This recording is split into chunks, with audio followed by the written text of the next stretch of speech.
Praise lord, అందరికీ వందనాలు. మర్మధార కార్యక్రమాన్ని చూస్తున్నటువంటి క్రీస్తు బిడ్డలకు, ప్రేక్షకులందరికీ మా నిండు మనసుతో స్వాగతము, ఘన స్వాగతం పలుకుతున్నాం.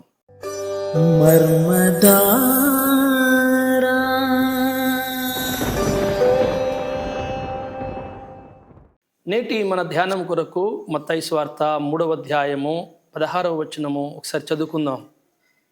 యేసు బాప్తిస్మము పొందిన వెంటనే నీళ్లలో నుండి ఒడ్డునకు వచ్చెను. ఇదిగో ఆకాశము తెరవబడెను. దేవుని ఆత్మ పావురము వలె దిగి తన మీదికి వచ్చుట చూచెను.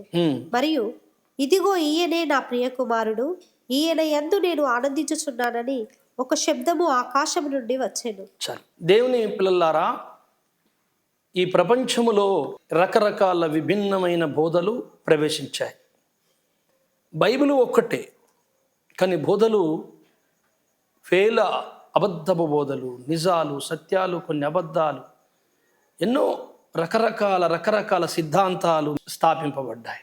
అందులో త్రిత్వమును గురించినటువంటిది అతి సంక్లిష్టమైనది, మర్మమైనది, అంత సులువుగా అర్థము కానిది ఈ త్రిత్వము గురించినటువంటి వివరణ.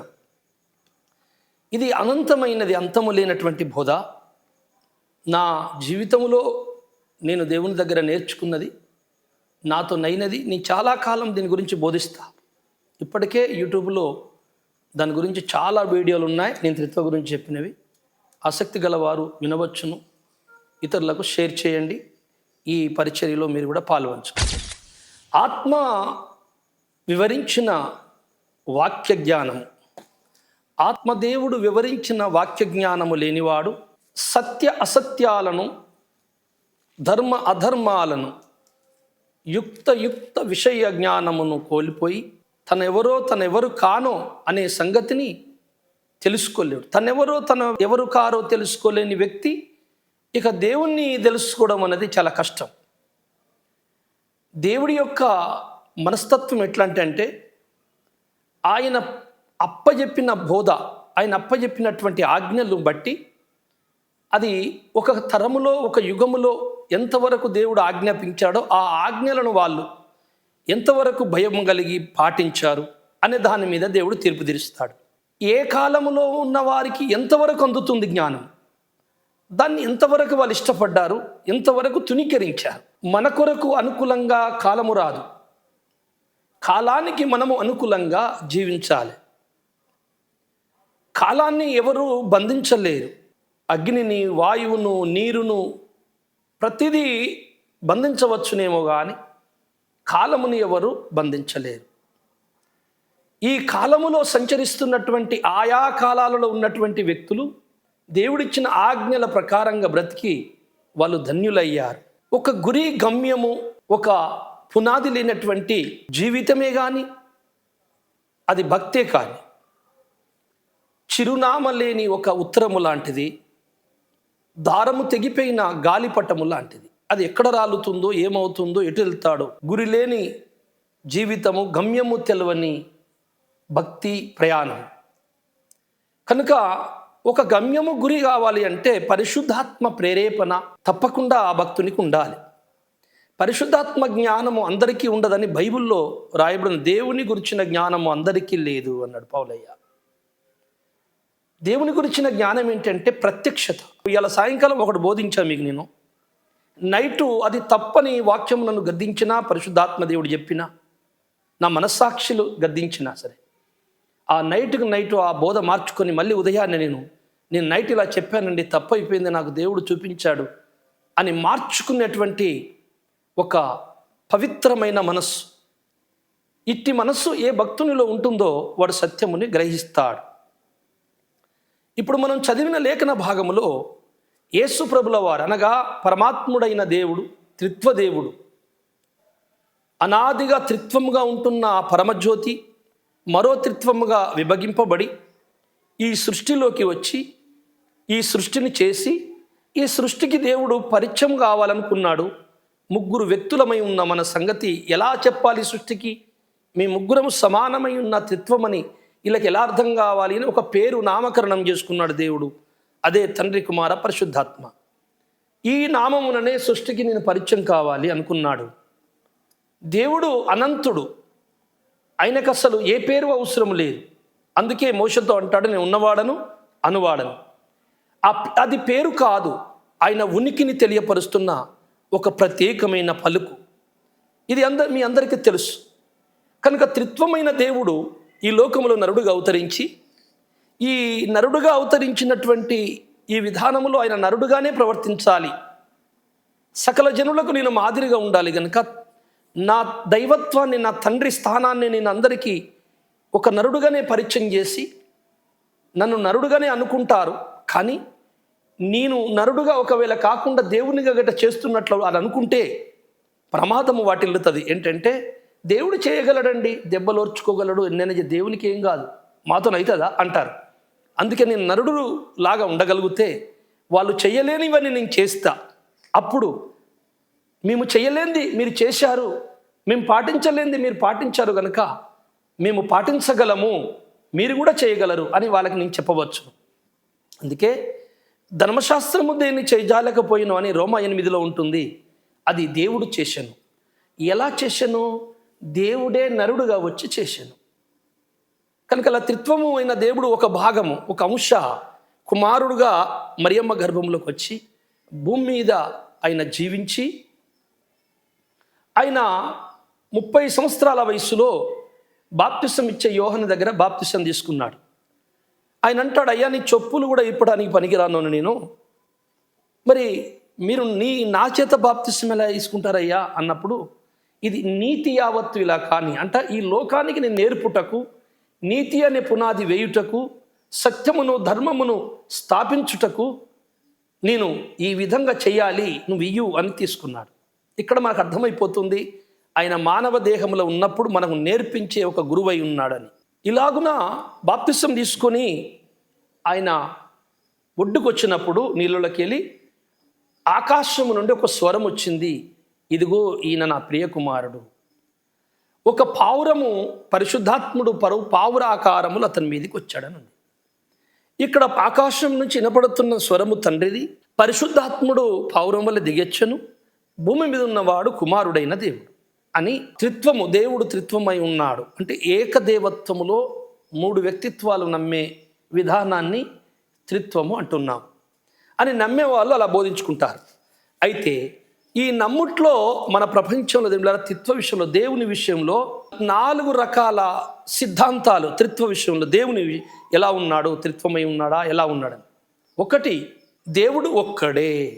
దేవుడు ఒక్కడే గనక యేసుక్రీస్తు పరిశుద్ధాత్మ అనేవాడు దేవుడు కాదు, సృష్టిలో వాళ్ళు సృష్టింపబడ్డ వ్యక్తులు అనేది ఒక బోధ. రెండోది, దేవుడు ఒక్కడే కానీ ఆయన తనలాగా పనిచేయుటకు, తనలాగా ఉనికి కలిగి ఉండుటకు ఒక 2 వ్యక్తులను సృజించాడు. వాళ్ళిద్దరి పేరు పరిశుద్ధాత్మ, మరి యేసుక్రీస్తు. వీళ్ళిద్దరికీ పదవులు ఇచ్చి, దేవుని పదవులు, కొన్ని గొప్ప పదవులు ఇచ్చాడు. కనుక వీళ్ళు చిన్న దేవుళ్ళు, పదవి పొందిన దేవుళ్ళు, కానీ మళ్ళీ సుప్రీం ఒక్కడే.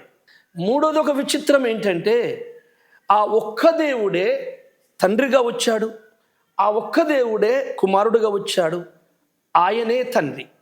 3 భాగాలు పాత్ర వహించాడు సృష్టిలో అని చెప్తారు. ఇది మూడోది. ఇక నాలుగోది, ఒకటే దైవత్వంలో 3 వ్యక్తులు ఉన్నారు, 3 వ్యక్తులు ఉనికిని కలిగి ఉన్నారు, మొదటి నుండి అనాది నుండి ఉన్నారు. ఆ దేవుని ఉనికే త్రిత్వము అని నమ్మే త్రిత్వ సిద్ధాంతము. ఓకే, 4 సిద్ధాంతాలు. 4ట్లో ఒక దేవుడే కుమారుడుగా వచ్చాడు, పరిశుద్ధాత్ముడు వచ్చాడు, మళ్ళీ తండ్రిగా ఆయనే ఉంటున్నాడు అనేవారు ఈ వచనాన్ని ఎలా అర్థం చేసుకుంటారంటే, దేవుడేమో ఆకాశమందుని మాట్లాడుతున్నాడు, భూమి మీద ఉన్నది కుమారుడు పరిశుద్ధాత్ముడు కాదు, ఆ మాట్లాడుతున్నది తండ్రే, భూమి మీద ఉన్నది తండ్రే, పరిశుద్ధాత్మ పావురం వల్ల వచ్చేది తండ్రే, ఇనంతా ఒక్కటే అని ఒక వచన ఆధారముతో కొంతమంది సోదరులు ఇలా బోధిస్తున్నారు. నేను దాని గురించినట్టు వివరణ మీకు ఇస్తున్నాను, జాగ్రత్తగా ఆలకించండి. ఇది చక్కగా వింటే దేవుని యొక్క చిత్తము చాలా వరకు మీకు కొంత అర్థమవుతుంది. నెహెమ్యా గ్రంథము 9:13 చదవండి. సీనాయి పర్వతం మీదికి దిగి వచ్చి ఆకాశము నుండి వారితో మాట్లాడి, వారికి నీతియుక్తమైన విధులను, సత్యమైన ఆజ్ఞలను మేలుకరములైన కట్టడలను ధర్మములను నీవు దయచేసితివి. చాలు. ఇక్కడ ఏమంటున్నారంటే ఏ సిద్ధాంతము కలిగిన వారు? ఒక్కడే దేవుడు తండ్రిగా, పరిశుద్ధాత్మగా, కుమారుడుగా ఉన్నాడు. ఒక్కడే దేవుడు ముగ్గురుగా వచ్చాడు. భూమి మీదకి వచ్చినప్పుడు కుమారుడుగా మన నరుడుగా వచ్చాడు. ఆ తర్వాత పరిశుద్ధాత్మగా ఆయనే, తండ్రిగా ఆయనే అనేవాళ్ళు అనమాట. ఎందుకంటే అక్కడ ఆకాశంలో మాట్లాడింది ఆయనే, పావురం వల్ల వచ్చింది ఆయనే, భూమి మీద ఉన్నది ఆయనే. ఎందుకు? ఏ ఆధారాన్ని బట్టి అంటే ఇక్కడ చూడండి, సీనాయి కొండ మీదకి దిగి వచ్చి మోషతో మాట్లాడిన ఆయన ఎక్కడి నుంచి మాట్లాడుతుండట? ఆకాశము నుండి మాట్లాడుతున్నాడట. మరి ఆకాశం నుండి మాట్లాడుతున్నాడు, సీనాయి కొండ మీదకి వచ్చి మరి తనకు ధర్మశాస్త్రం ఇచ్చింది చెప్పింది ఆయనే కదా. అవును, సీనాయి కొండ మీదకి వచ్చినోడు ఈ మాట్లాడేది ఎక్కడి నుంచి? ఆకాశం నుండి. ఆకాశంలో ఒకరు, సీనాయి కొండ మీద ఒకరు కాదు, ఈ ఒక్కడే ఆకాశం నుంచి మాట్లాడుతున్నాడు. అందుకే బాప్తిసం ఇచ్చిన తర్వాత, తీసుకున్న తర్వాత ఆకాశం మాట్లాడింది తండ్రే, కిందున్నది తండ్రే, పరిశుద్ధాత్మ కూడా గదే తండ్రి. అందుకనే సీనాయి కొండ మీద దిగొచ్చింది తండ్రే, పైనుండి మాట్లాడుతుంది తండ్రి. అందుకే ఆకాశం నుండి మాట్లాడని ఉంది, కానీ సీనాయి కొండ మీద మోసతో మాట్లాడని లేదు అని మనోళ్ళు దాన్ని, ఆ వచనాన్ని, ఆ బోధకి తన సిద్ధాంతం అనగా వాళ్ళు అనుకున్న సిద్ధాంతానికి మలుచుకొని ఏమండి దాన్ని వాళ్ళకి ఇష్టం వచ్చినట్టు బోధించుకుంటున్నారు. నువ్వు ఎన్నన్నా చేసుకో భూలోక నరులారా, మీరు మీ ఇష్టం వచ్చినట్టు బ్రతకండి, మీ ఇష్టం వచ్చినట్టు బోధించుకోండి, కానీ సమస్తము తీర్పులోనికి వచ్చునని మర్చిపోకండి.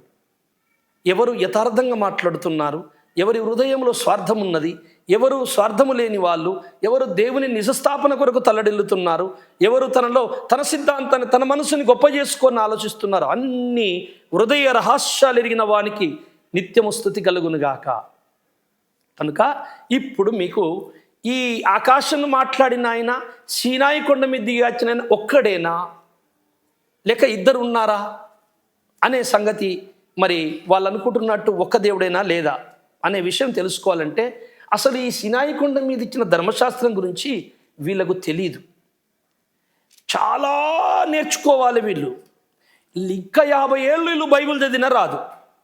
ఎందుకు రాదంటే వాళ్ళకు పరిశుద్ధాత్మ అభిషేకము కలిగినటువంటి బ్రతుకు కావాలి, పరిశుద్ధాత్మ అభిషేకము కలిగిన ప్రార్థన, పరిశుద్ధాత్మ అభిషేకం పొందిన సేవ, పరిశుద్ధాత్మ అభిషేకము కలిగిన బాప్తిస్మం, పరిశుద్ధాత్మ కలిగినటువంటి జీవితం మొట్టమొదటి నుంచి ఉండాలి. పరిశుద్ధాత్మని పొందకుండా ఎవ్వరు కూడా ఈ లోకములో సత్యాన్ని గ్రహించలేరు. ఈ విషయం మీకు కొద్ది నిమిషాల్లో తెలిసిపోతుంది. నిర్గమకాండం 31:18. మరియు ఆయన సీనాయి కొండ మీద మోషతో మాట్లాడుట చాలించిన తర్వాత ఆయన తన శాసనములు గల 2 పలకలను, అనగా దేవుని వ్రేలితో వ్రాయబడిన రాతి పలకలను అతనికి ఇచ్చాను. రైట్. స్నేహితులారా, దేవుని నా తోటి సేవకులారా, మీ మీద నాకు ప్రేమ కలిగి దేవుడు మీకు కొంత సత్యం చెప్పాలన్న నా ఆకాంక్షను, నా ప్రేమను ఆయన ఇష్టపడి సహకరించాడు కనుక అది చెప్పుటకు వచ్చాను. మీరు ఆలకించండి, పూర్తిగా వినండి. ఇది కాకపోతే ఇది కాదని వచనంతో నాకు ఒక్క వీడియోన నా బోధలు నేను ప్లేలిస్ట్లో ఉంటున్నాయి, విని ఇది తప్పు పలాని వచనాన్ని బట్టి అని చెప్పి నాకు వీడియో పెట్టండి. ప్రేమపూర్వకంగా ద్వేషించుకునే అవసరం లేదు. నేను మొదటి నుంచి ఇదే మాట అంటున్నా. నాకు ఎన్ని వీడియోలైనా పెట్టు, కానీ ప్రేమపూర్వకంగా ఇది తప్పని నిరూపించండి. నేను కూడా ఆ వచనానికి వీడియోలు పెడతాను, సత్యం నేర్చుకుందాం అంతే. ఈ కాలంలో ఇదే కరెక్ట్. డిబేట్లు పెట్టద్దు. నువ్వు గంట నేను గంట, ఏమండి నువ్వు అరగంట నేను అరగంట. భూలోకములో 100 సంవత్సరాలు డిబేట్లు పెట్టినా తెగదు, సత్యం తెలియదు. అక్కడ జరగదు. అది మానవ మెదస్సు, మట్టి మెదడు.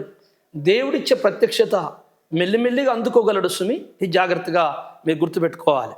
సీనాయి కొండ మీదకి దిగొచ్చి దేవుడు తన వ్రేళ్ళుతో అనగా తన సొంత చేతులతో 10 ఆజ్ఞలు ధర్మశాస్త్రాన్ని రాసిచ్చాడట. ఇది లేఖనం చెప్పుతున్న నగ్న సత్యం, దీన్ని ఎవరు కాదనలేరు. ఇప్పుడు అపోస్తల కార్యము 7వ అధ్యాయము 53వ వచనాన్ని ఒకసారి చదువుకుందాం. దేవదూతల ద్వారా నియమింపబడిన ధర్మశాస్త్రమును మీరు పొందితిరి గాని దానిని గైకొనలేదని చెప్పాను. రైట్. సీనాయి పర్వతం మీద ధర్మశాస్త్రము దేవుడు తన వేలుతో రాసిచ్చాడని మనం నిర్గమకాండంలో చదువుకున్నాం కదా ఇప్పుడే. అవును. మళ్ళీ ఇక్కడ ఏమంటున్నాడు స్టెఫెన్ అంటే ఏదో వట్టిగా ఏదో నరుడు మాట్లాడుతున్నట్టు కాదు. స్టెఫెన్ అక్కడ మాట్లాడుతున్న విధానం ఏంటంటే పరిశుద్ధాత్మ పూర్ణుడై అని ఉంది. పరిశుద్ధాత్మని పొంది మాట్లాడుతున్నాడు స్టెఫెన్. ఏం మాట్లాడుతున్నాడు? మీరు దేవదూతల చేత నియమింపబడిన ధర్మశాస్త్రమును పొందితిరి. చూశారా, ధర్మశాస్త్రము ఎవరు నియమించారట? దేవదూతలు. అక్కడేంటి దేవుని వ్రేలుతో రాసిచ్చాడని చెప్పి మరి దేవదూతలతో అంటాడేంటి? కనుక కొన్ని మూలాలు, కొన్ని సత్యాలు తెలిస్తేనే కానీ కొన్ని వచనాలకు అర్థం తెలియదు.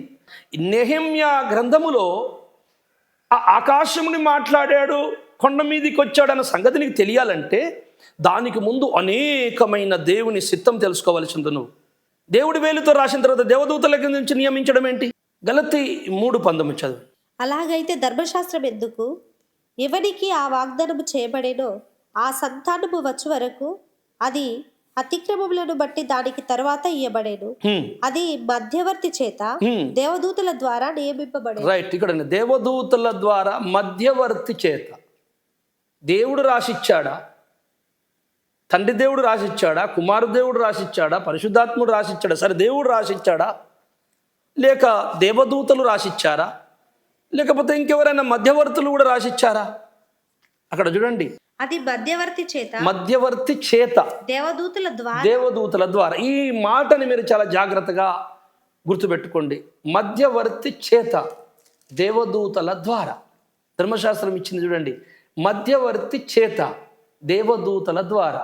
ఆకాశం నుంచి మాట్లాడాడు, సినాయి కొండ మీద మాట్లాడా చెప్పవా? గది చెప్పకుండా ఇవన్నీ చెప్తావేంటి నువ్వు అని అనుకుంటున్నారా? అది తెలియాలంటేనే దేవ ప్రత్యక్షత కావాలి. ఆ ప్రత్యక్షత ఏంటో ఇప్పుడు మీకు తెలుస్తుంది. చూడండి, మధ్యవర్తి చేత, దేవదూతల ద్వారా. ఇది మీరు బాగా గుర్తుపెట్టుకోండి. ఎక్కడ ఎలా జరిగింది అంటే, మధ్యవర్తి అనేట ఆయన తన చేయితో ఇయ్యాలి. ఇది ఆయన ఇయ్యక ముందు దేవదూతల ద్వారా నియమించాలి. నియమింపబడింది ఎక్కడ? తెచ్చిచ్చింది ఎవరు? ఇది తెలుసుకున్న తర్వాత అప్పుడు నువ్వు నెహమ్యా గ్రంథములోని ఆకాశము నుండి మాట్లాడిన సంగతి మీకు మొత్తం చెప్పేస్తా. నేను చెప్పడం ఏంటి? లేఖనమే చెప్తుంది. నేను మట్టి పురుగుని పనికిరాను అని ఆయన ఇస్తేనే తప్ప నాకు కూడా తెలియదు. ఏమిడారా, మీ అందరికీ తెలుసు, దేవుని యొక్క విశ్వ రాజధాని, రాజ్యసభ ఒకటి ఉన్నది. దేవదూతలందరూ నియామక కాలములో కూడుకుంటే పరమాత్ముడైన సర్వేశ్వరుడు తత్వదేవుడు కూర్చొని విశ్వాన్ని ఏలేవాడు, విశ్వానికి కావలసిన అనేకమైన సంగతులు బోధిస్తాడు. ఆ పెద్దలు వింటారు. సకల లోక ప్రజాపతులు కూడుకునే ఒక కాలం అది. మనకు యోబు గ్రంథములు మీ అందరికీ తెలుసు. దేవదూతలు కూడుకునే సమయం. దేవదూతలందరూ వచ్చారట, ప్రధాన దూతలు. ఒక్కొక్క లోకంలో ఉన్న ఒక్కొక్క ప్రజాపతి, ఒక్కొక్క లోకంలో ఉన్న ఒక ప్రజాపతి. అలా కోటానుకోట్ల ప్రపంచపు దూతలందరూ, ప్రజాపతులందరూ వచ్చారు. ఈ మహాప్రజాపతి ముందుకి ప్రత్యక్షమయ్యారు. అది నియమించిన కాల ప్రకారం వచ్చారట. అప్పుడు సాతాను వచ్చాడు, వానితో దేవుడు మాట్లాడాడు, యోబును శోధించుటకు అడిగాడు. ఈ సంగతి మీ అందరికీ తెలుసు. ఇప్పుడు సో ఒక సభ అయితే జరుగుతుంది. ఆ సభలో కొన్ని నిర్ణయాలు జరుగుతాయి. యోబు గ్రంథము 15వ అధ్యాయం 8వ వచనం చదువు ఒకసారి. నీవు దేవుని ఆలోచన సభలో చేరియున్నవాడవా? నీవు మాత్రమే జ్ఞానవంతుడవా. అంటే దేవుని ఆలోచన సభ ఒకటి ఉంది. ఆ సభలో ఆలోచన చెప్పేవారికి అక్కడ అవకాశము ఇస్తున్నాడు దేవుడు.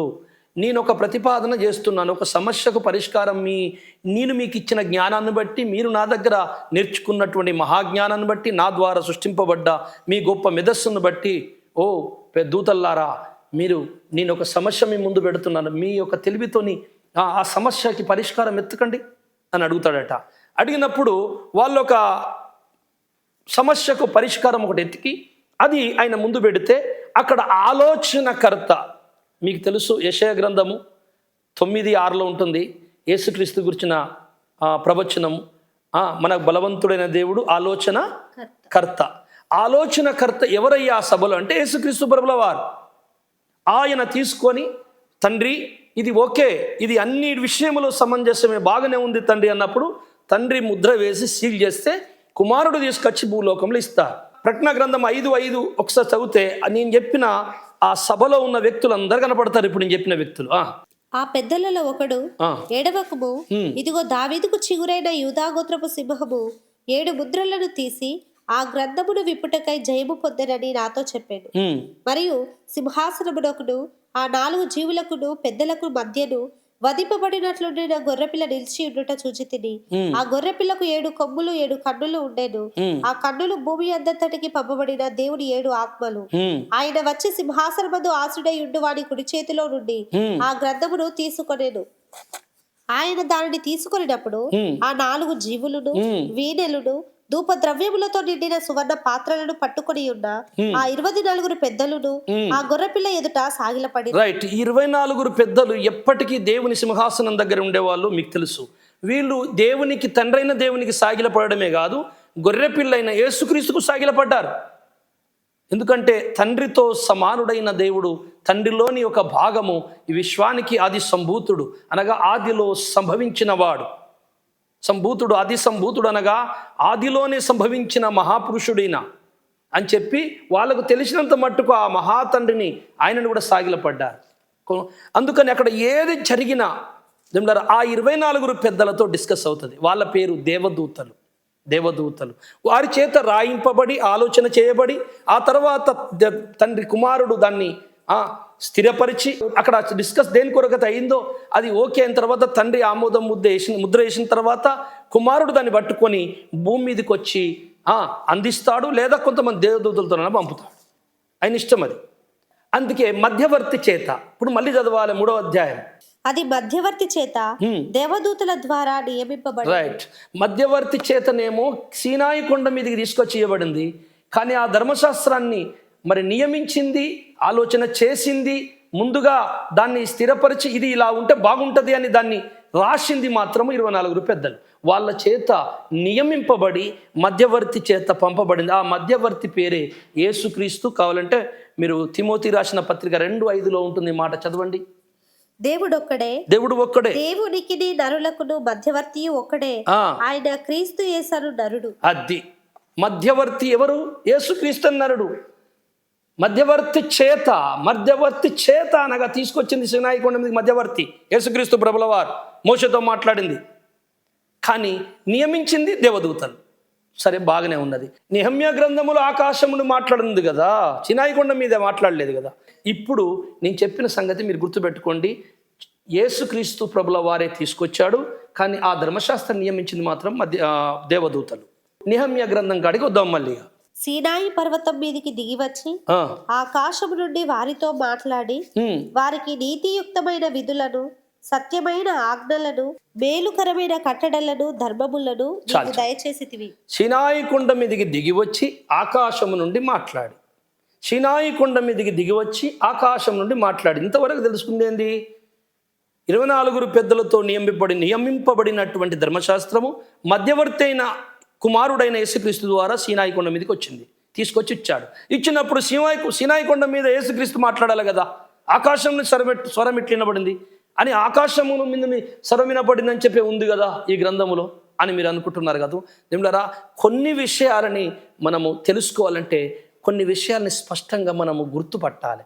ఆకాశం అంటే ఏంటిది, సీనాయి పర్వతమును ఏం జరిగింది అనే విషయం అంటే మళ్ళీ నిర్గమకాండం కాడికి వెళ్ళాలి మనం. 19వ అధ్యాయము 18-19 వచనం చదువుదాం. యెహోవా అగ్నితో సీనాయి పర్వతం మీదకి దిగి వచ్చినందున అదంతయు ధూమమయమై ఉండెను. దాని ధూమము కొలిమి ధూమము వలె లేచెను. పర్వతమంతయు మిక్కిలి కంపించెను. ఆ బూరధ్వని అంతకంతకు బిగ్గరగా మ్రోగేను. మోషే మాట్లాడుచుండగా దేవుడు కంఠస్వరము చేత అతనికి ఉత్తరమిచ్చుచుండెను. చాలు, ఇక్కడ ఏం జరిగిందో చూడండి. ఇశ్రాయేలు అందరికి చెప్పాడు ముందే, మోషే చెప్పమన్నాడు దేవుడు, ఈ కొండను ఎవరు ముట్టుకోవద్దు, అందరూ దూరం ఉండాలి, సుమి ముట్టుకుంటూ చనిపోతారని చెప్పాడు. మోషే మాత్రం పైకి వెళ్ళిపోయాడు.